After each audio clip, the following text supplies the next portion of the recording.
ناظرین السلام علیکم۔ کچھ روز پہلے اسلام آباد پولیس اور انٹیلیجنس بیورو نے ایک جوائنٹ آپریشن میں نصیر آباد راولپنڈی میں ایک خطرناک مجرم بلال ثابت کو مقابلے میں ہلاک کر دیا، جس کی بریفنگ کل آئی جی اسلام آباد میں بھی دی، اور کوئی بریکنگ نیوز نہیں ہے، لیکن یہ اہم تھا کہ اس گینگ نے پولیس آفیسرز کو ہلاک کیا، انٹیلیجنس بیورو کے آفیسرز کو ہلاک کیا، پشاور میں ایس ایچ او کو شہید کیا اور پولیس والوں کو شہید کیا، انٹیلیجنس بیورو کے جو اہلکار اور آفیسر تھے ان کو شہید کیا۔ تو یہ بہت ہی خطرناک ایک گینگ تھا جو کافی عرصے سے آپریٹ کر رہا تھا راولپنڈی، اسلام آباد اور پشاور میں، اور یہاں پہ انہوں نے ٹارگٹ کلنگ بہت کی، یعنی ناکوں پہ پولیس والوں کو جو شہید کیا اس میں یہ گروہ شامل تھا، یہ گینگ شامل تھا۔ بتایا یہ جا رہا ہے کہ یہ گینگ جو ہے 7-8 سال پہلے وجود میں آیا تھا، اور چھوٹی چھوٹی وارداتوں کے بعد اس کے بعد انہوں نے بڑی وارداتیں شروع کر دیں، اور جو مین ان کا جو سرغنہ تھا جس کا نام یہ بلال ہے، وہ افغانستان سے بھی ٹریننگ لے کے آیا۔ کہا جاتا ہے کہ ٹریننگ اس نے داعش سے لی،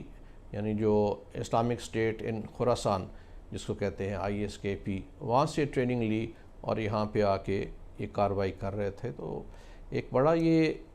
اہم پوائنٹ ہے، یہ بڑا اہم نقطہ ہے کہ کیا جو دہشت گرد تنظیمیں ہیں وہ جرائم پیشہ لوگوں کو بھی اس طرح استعمال کر سکتی ہیں۔ پہلے تو ہمیشہ آرگنائز کرائم کے ساتھ ٹیررسٹ کا لنک رہا ہے، کوئی ویپن سپلائی ہے، کوئی اور چیزیں دینی ہیں، کچھ جگہ ان کو چاہیے، ہائیڈ آؤٹ چاہیے اس کے لیے، لیکن ان کے ذریعے پچھلے 2 سال سے آپ دیکھیں کہ طریقہ کار جو دہشت گردوں کا، انسرجنٹس کا چینج ہو گیا تھا۔ وہ بجائے بڑے سوئسائڈ اٹیک یا خودکش حملوں کی بجائے فورسز پہ ٹارگٹ کلنگ کر رہے تھے، یعنی ایک پولیس والا، 2 پولیس والا ناکے پہ جو کھڑے ہیں ان کو گن ڈاؤن کر دیا۔ تو یہ واقعات پشاور اور ان ایریاز میں بہت ہوئے اور ہو رہے ہیں، اور یہ اسلام آباد میں بھی ہوئے۔ تو ان کے پیچھے اس گینگ کا بہت بڑا ہاتھ ہے۔ کہا جاتا ہے کہ تقریباً ان کے خلاف 100 سے زائد پرچے درج ہیں راولپنڈی اور اسلام آباد میں اس گینگ کے خلاف۔ ہو سکتا ہے کہ بہت پرچے کوئی اور وارداتیں ہوں ان پہ ڈال دی جاتی ہیں، لیکن پھر بھی کتنی ڈال دی گئی ہوں گی۔ تو اس کا مطلب ہے کہ یہ بہت بڑا گینگ تھا جو یہاں پہ آپریٹ کر رہا تھا۔ اس کے بعد اس جو یہ مقابلہ ہوا جہاں پہ یہ نصیر آباد راولپنڈی میں انٹیلیجنس بیورو اور پولیس نے اس کو ٹریس کیا، اور وہاں پہ جدید اسلحے کے باوجود ان کو سنبھلنے کا موقع نہ دیا اور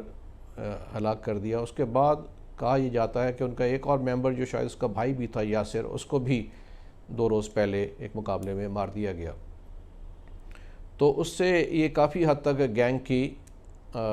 میں جو ہے وہ خاتمے کی طرف بڑھ رہا ہے۔ لیکن دیکھنے کی بات یہ ہے کہ 7 سال یہ گینگ آپریٹ کرتا رہا، کیوں نہیں اس کو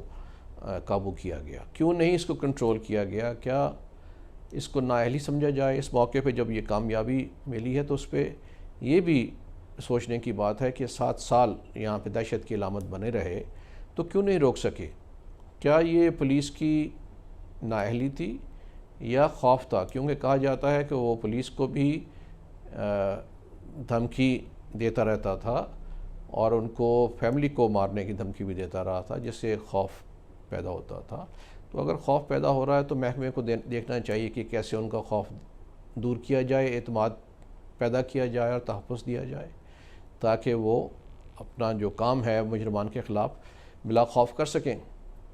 اور یہ بھی دیکھنا ہو، جیسے اطلاعات یہ مل رہی تھیں کہ پولیس کے اندر بھی جو انسائیڈر تھے، کالی بھیڑیں تھیں جو اطلاع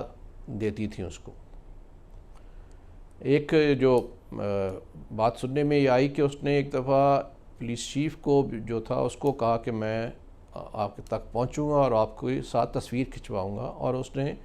ایک فنکشن میں ساتھ کھڑے ہو کے تصویر کھنچوائی اور بعد میں اس کو بھجوائی، واٹس ایپ بھی کی۔ لگتا ہے کہ وہ جو ہالی ووڈ موویز ہیں جو اور یا بالی ووڈ جو کہ ہالی ووڈ کا چربہ ہوتی ہیں، اس میں بھی اس طرح کے سین ہوتے ہیں، تو اس سے بھی متاثر تھا۔ بہرحال اس نے بتایا کہ میری ایکسیس ہے آپ تک۔ اب جب اس کا کام تمام ہو چکا تو اب ضرورت اس بات کی ہے کہ اس کے تحقیقات کو آگے بڑھایا جائے، دیکھا جائے کہ کون لوگ ان کے پیچھے تھے، کون ان کے سپورٹر تھے، کیسے یہ افغانستان جا کے ٹریننگ لے کے آتے تھے، وہاں پہ کیسے کون ٹرین کر رہا تھا، اور ٹھوس اطلاعات پہ افغان گورنمنٹ کو بھی اس سے آگاہ کرنا چاہیے۔ سیکنڈلی یہ دیکھنا بہت اہم ہے کاؤنٹر ٹیررزم کے لیے کہ کیا اس طرح کی جو دہشت گرد تنظیمیں ہیں داعش کی طرح وہ یہاں پہ جرائم پیشہ لوگوں کو بھی استعمال کر رہی ہے کلنگ کے لیے اور دہشت پھیلانے کے لیے، خاص طور پہ فورسز اور پولیس کے اور انٹیلیجنس کے افسران اور اہلکاران کو نشانہ بنانے کے لیے، وہ دیکھنا بھی بہت ضروری ہے۔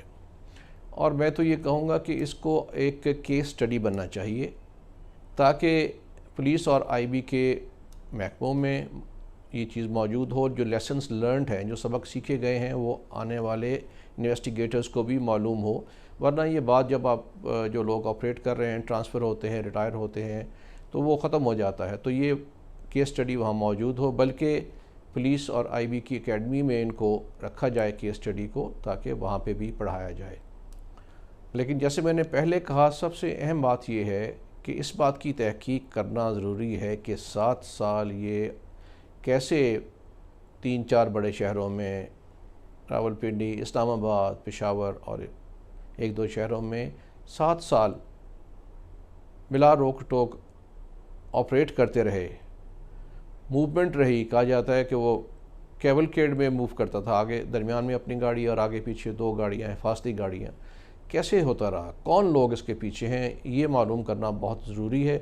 تاکہ آئندہ کوئی گینگ جو ہے وہ پنپ نہ سکے اور ان کے جو باقی ماندہ لوگ ہیں ان کو بھی